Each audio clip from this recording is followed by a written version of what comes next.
Despite some complications this year, I'm happy to say that I did manage to make it to the second animation y'all. The Bancroft brothers and Lipscomb University did not disappoint. Last year, the convention was relatively small, with about 95% of the events taking place in one building. This year, they expanded to two buildings and a courtyard to accommodate the many exhibitors, recruiters, panel discussions, and master classes. In 2025, I spent much of my time visiting the many exhibitors, but this year I decided to attend as many panel discussions as possible. After all, there is only so much time in a day, and they always manage to get a hold of so many amazing guest speakers from the industry. The first panel I attended was a discussion on the behind the scenes of a new animated show called The Chosen Adventures. For those who don't know, this is a more child accessible spin off of The Chosen. The presentation was hosted by world builder Samuel Mitchlap and character designer Thomas Fluharty. Samuel Mitchlap shared his testimony of becoming a Christian by watching The Chosen. From there, he wanted to bring glory and honor to God, so he began looking for opportunities in Christian entertainment. After knocking on the door, it was open and he was given the opportunity to work on the animated spin-off of the show that changed his life. Thomas Fluharty also talked about his career, but most of his part of the discussion was focused on the show. Both men emphasized the use of color, shapes, and details to enhance the quality of the production. Since everything in the world of animation has to be created, every artistic decision can be used to reinforce the story, characters, tone, and themes. This presentation is the reason I started watching the show. I highly recommend it. When I originally saw the advertising, I figured it was just for kids. After watching some episodes, I can better describe it as a show for all ages. The next panel I attended featured guest speaker Bert Klein, whose career at Disney dates back to the 90s. He worked on The Lion King, Treasure Planet, and The Princess and the Frog. He discussed his experience about adapting to the industry as it was shifting from traditional 2D animation to computer animation. To this day, he still does rough 2D animation of his characters before he animates them on the computer. One example he showed was a shot he did for Frozen 2 where Olaf reassembles himself. He originally animated the scene to allude to some of the magic bouncing movement we see in The Sword in the Stone. The scene looked great, but a member from a test audience suggested to make the animation more zombie-like. Bert had to revisit the shot to get the final version we see in the film.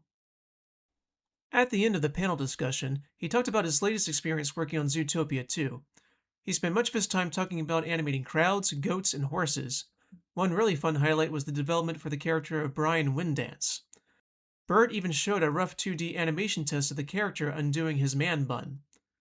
Bert really pushed for that hairstyle, but alas, it was not meant to be. Another great panel was the 40th anniversary celebration of the Don Bluth film An American Tail. This one was hosted by animator John Pomeroy, who left Disney to work with Don Bluth back in the 80s before making his way back to Disney in the 90s. The other speaker at the panel was Phil Glasser, the voice of Fievel. Each speaker talked about his experience working on the film with Don Bluth and Steven Spielberg. Phil Glasser mentioned how he was hired for his authentic singing voice and joked how he was subsequently haunted by the song Somewhere Out There.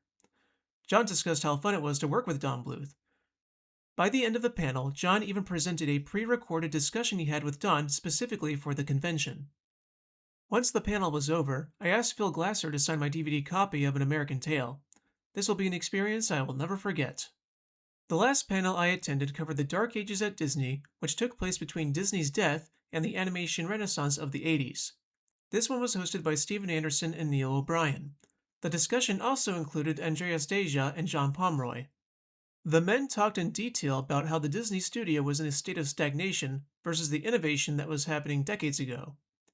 They discussed how Don Bluth left Disney with a group of other artists to make their own films. The result was The Secret of NIMH. This film didn't do too well because the same year the movie E.T. was released and took the world by storm. Ironically, NIMH had one fan, a very important fan: Steven Spielberg. When Don Bluth Studios started releasing their films in partnership with Spielberg, they became serious competition for Disney and forced them to improve.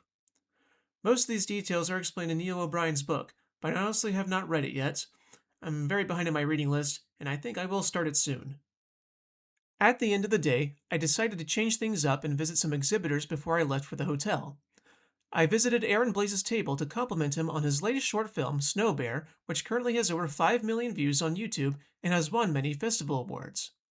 I purchased an autographed copy of the Snow Bear card game to show my support. I also visited Chris Brock's table. He worked on several films that I love, but for now I only brought The Iron Giant for him to sign. I also purchased a copy of a painting he did for Kung Fu Panda. He even told me a fun story where the marketing department gave him the assignment on Friday and they needed it Monday. Next, I had to stop at Matthew O'Callahan's table.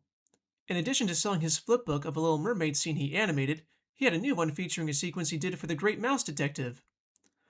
Both of these flipbooks give me so much joy. I wish more animators would publish more of their work in this format. There were many exhibitors at the convention, but one that really stood out to me was the table dedicated to a future brick film adaptation of Paul the Apostle.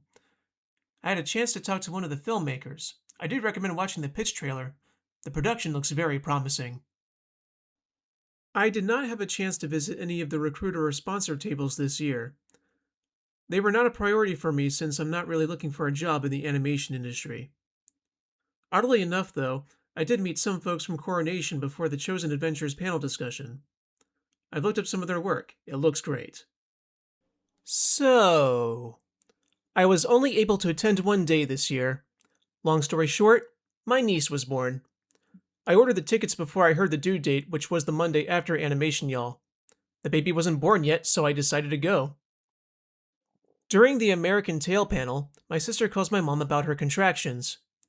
That night, we went to bed in the hotel room waiting for any updates. I woke up at 5 a.m. on Sunday, and my mom tells me that the baby was born earlier that morning. We packed up, had breakfast, left for the hospital, which was 9 hours away from Nashville. Despite missing out on Animation Y'all Sunday, I am very thankful that I was able to attend at least one day. I already can't wait for next year. Thank you for listening.